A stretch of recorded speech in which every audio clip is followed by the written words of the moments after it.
कहने लगा 11-12 साल का नौजवान आया, मुझे तौबा करा गया। तो कहा जनाब आपको कैसे मिला? तो वो शख्स कहने लगा हुजूर कल मैं गया बाजार, मैंने बगदाद के चौक से 10 किलो मछली भी खरीद ली और कुछ और जरूरत की चीजें भी, मेहमान आने थे, वो सारा कुछ खरीद के मैं जब निकला तो सामान ज्यादा हो गया। चौक में मजदूर बैठे होते थे, मैंने कहा भाई मेरे साथ फलां मोहल्ले तक सामान पहुंचाना है। वो बच्चा कहने लगा चाचा अगर मैं चलूं तो, मैंने उसको एड्रेस वगैरह बतलाया तो 3 दिनार मजदूरी तय हो गई सामान घर पहुंचाने की। कहते मेरे साथ वो निकला और जब रास्ता तय करने लगा तो रास्ते में गर्मी बड़ी सख्त थी, जोहर का वक्त था। जरा हमने चंद कदम उठाए, 2-4 गलियां गुजरे थे कि अजाने जोहर की आवाज आने लगी।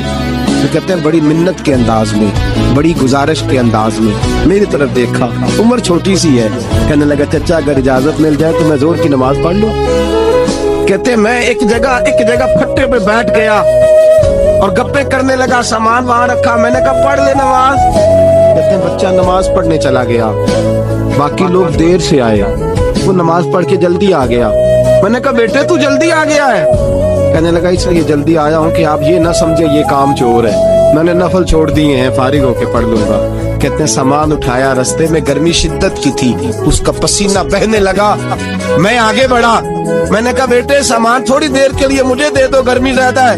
कहने लगे मैं आपको नहीं दे सकता, इसलिए कि 3 दिनार मजदूरी घर पहुंचाने की तय की है, मैं फिर मजदूरी पूरी नहीं लूंगा, पैसे कम लूंगा। कहते हैं मैं महवे हैरत हो गया, उस जवान की बात ने मेरे सारे वजूद थर थर कबा डाला कि इस दौर का इस किस्म के लोग। कहते घर ले गया उसको, मैं सामान रखा, मैंने कहा तुम यहाँ ठहरो मैं 3 दिनार मजदूरी लाता हूँ।